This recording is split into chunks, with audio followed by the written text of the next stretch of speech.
Ogadel 24 News, merci de nous rejoindre pour cette édition 100% africaine. Tout de suite les titres.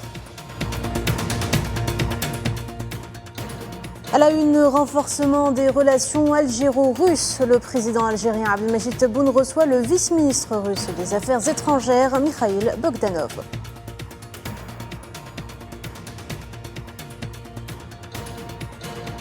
Foire commerciale intra-africaine 2025 à Alger. Nadir Al-Arbaoui préside la cérémonie de signature de la convention portant l'organisation de la 4e édition en présence de Olusegun Obasanjo, président du conseil consultatif de l'IATF.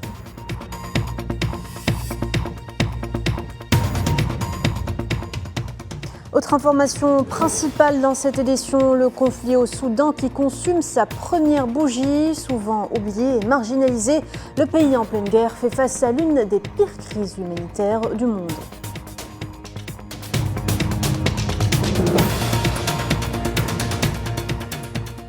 La course à la présidentielle est lancée au Tchad. Le président de la transition, Mohamed Idriss Déby, mise tout sur sa campagne et se dit déjà confiant pour les élections du 6 mai prochain.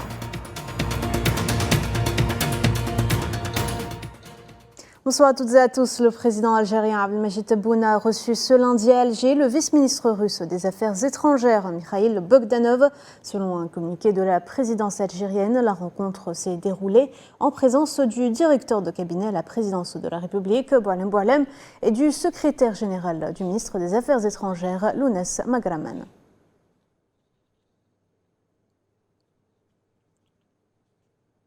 Mikhail Bogdanov a également été reçu ce lundi par le général d'armée Saïd Chengriha, chef d'état-major de l'armée nationale populaire. Lors de cette rencontre, à laquelle ont pris part des officiers supérieurs du ministère de la Défense nationale et de l'état-major de l'ANP, ainsi que les membres de la délégation russe, les deux parties ont échangé les analyses et les points de vue sur les questions d'intérêt commun.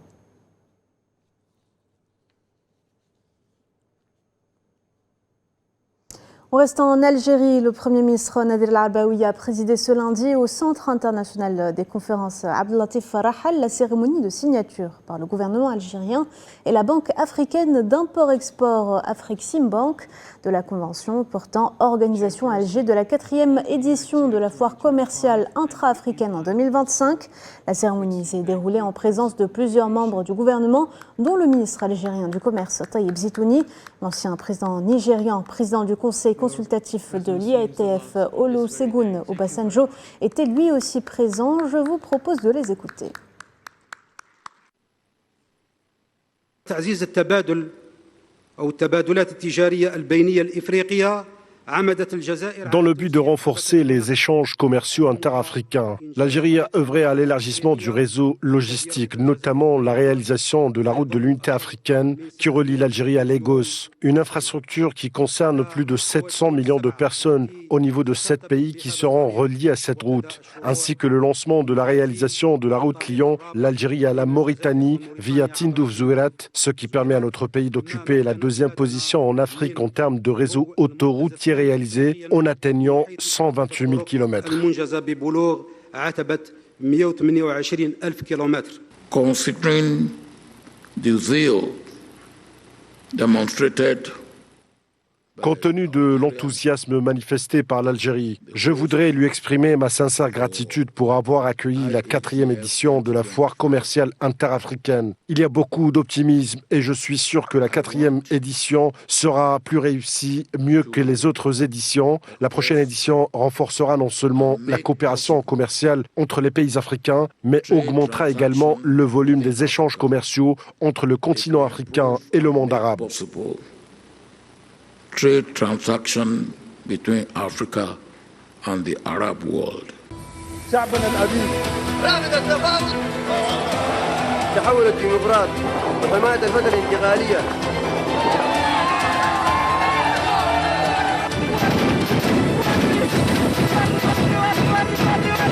أننا في هذا اليوم التاريخي اللا رجعة ثانية للحق.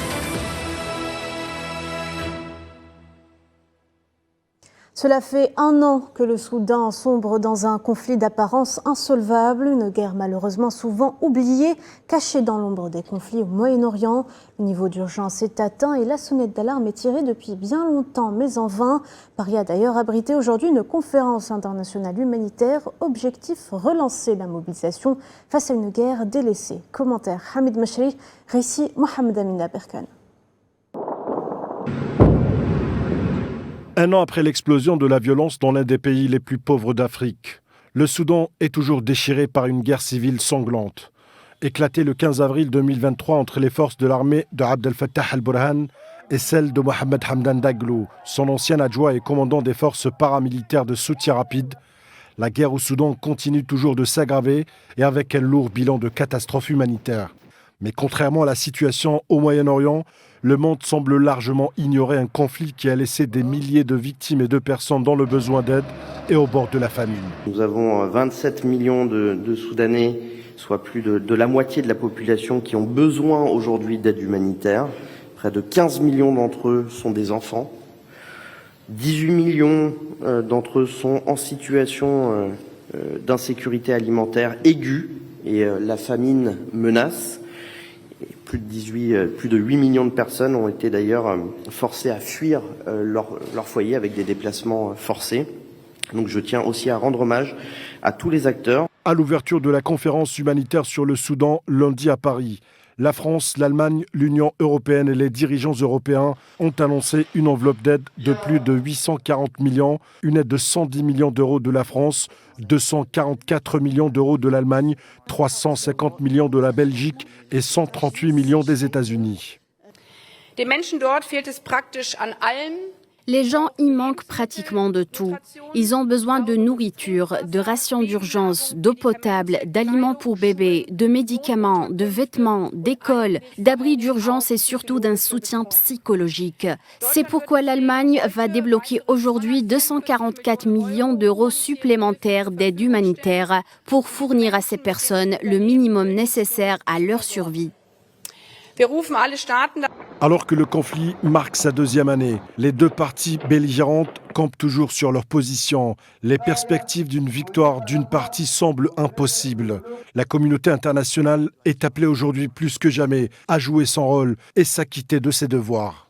Et on ne serait pas ici aujourd'hui si 2 généraux, les généraux Burhan et Mehdi, n'avaient pas poussé les pays entiers au bord du gouffre. Et on revoit à nouveau la catastrophe humanitaire qu'on avait vue au Darfour il y a beaucoup d'années. La conférence de Paris sonne comme un réveil international pour sensibiliser sur la souffrance des Soudanais. Dans une vidéo publiée dimanche, l'ex-premier ministre Abdallah Hamdouk a appelé à faire taire les armes.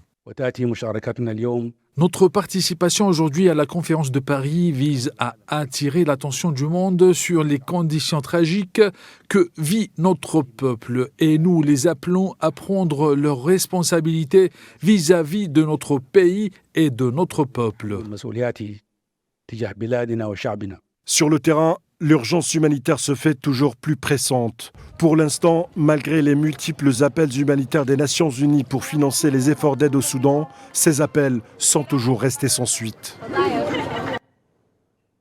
Et les Soudanais continuent de faire face à d'innombrables défis dans leur quotidien déjà précaire. Les récits poignants des survivants révèlent une réalité marquée par la privation, la peur constante et la lutte quotidienne pour des besoins fondamentaux. Les cicatrices émotionnelles de la guerre restent profondes, tandis que les efforts de reconstruction sont entravés par des ressources limitées et des infrastructures dévastées. Mohamed Ouali Belchaban. Au cœur des rues autrefois animées du Soudan, le silence pesant laisse entrevoir les cicatrices profondes laissées par la guerre. Les débris des chars jonchent le sol, témoins muets des affrontements violents qui ont déchiré l'ambiance d'Omdurman. Nagui Yassine Ahmed partage son récit poignant des horreurs et des atrocités de la guerre. Après le début de la guerre, nous avons fui le quartier de Taoura à Omdurman et de là, j'ai emmené ma famille en Égypte. De retour au Soudan, je constate qu'après avoir pillé des objets, ils les détruisent, même les choses qu'ils n'utilisent pas. Je ne m'attendais pas à découvrir cette situation après mon retour d'Égypte. C'est vraiment malheureux.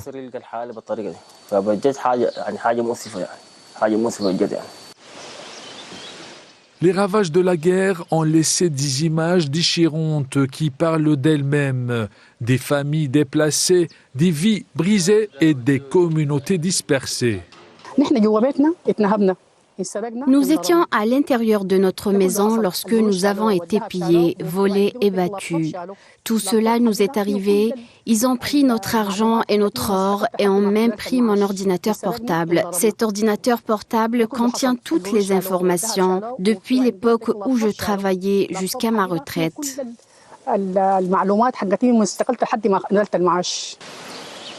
Toutes les belles choses d'Omdurman semblent de lointains souvenirs, noyés dans les souffrances et les désolations qui hantent désormais chaque coin de la ville.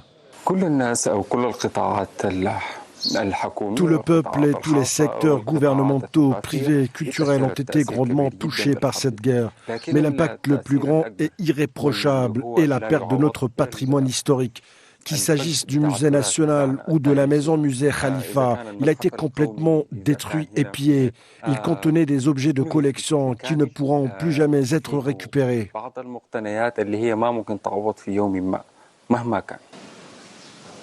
Même au milieu du chaos, l'esprit du peuple soudanais brille encore. À l'ombre de la destruction, les rêves se tournent vers un avenir meilleur où la paix et la stabilité fleuriront à nouveau sur la terre meurtrie du Soudan.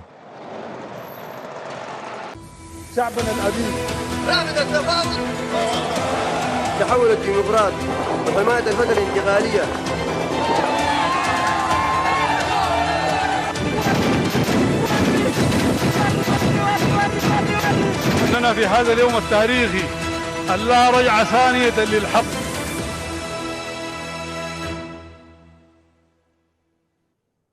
Là, on passe au reste de l'actualité africaine. La course à la présidence du Tchad a officiellement débuté dimanche avec 10 candidats en lice pour la plus haute fonction du pays.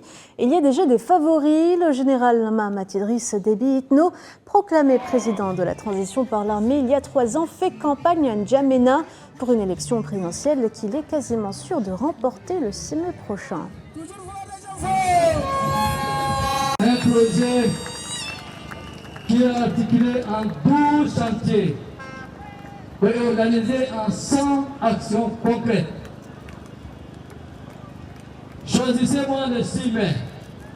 Choisissez-moi le 6 mai. Et je suis un homme de parole. Je suis un homme de parole. Comme j'ai respecté mes engagements pendant la transition, je vais respecter mes engagements si je suis élu le 6 mai, le président de la République du Tchad. Autre favori de cette présidentielle, Succès Masra, candidat du parti Les Transformateurs, a lui aussi donné le coup d'envoi à N'Djamena de sa campagne électorale. L'actuel Premier ministre de transition déclare être confiant. Regardez. Nous sommes majoritaires, nous sommes, je dirais, un peu favoris. Les différents sondages, tous les médias compris, y compris les derniers, y compris les plus secrets, nous annoncent gagnant au premier tour. Donc c'est avec cette espérance-là. Donc le message que nous allons porter, c'est un message d'espérance, mais un message aussi de possibilité. Nous avons voulu consacrer cette première journée à ce que nous appelons le Lalékou présidentiel, à saluer les Tchadiens et les Tchadiennes dans tout le territoire national. Donc la campagne a été lancée de manière simultanée dans tout le pays, après avoir reçu ici les délégués des 23 provinces du Tchad, et puis au niveau de la diaspora, les gens sont en train de se mobiliser. Donc je crois que nous sommes confiants. Voilà, madame, monsieur, on arrive à la fin de cette édition. Merci de l'avoir suivi. L'actualité continue sur Al 24 News. Je vous dis à demain.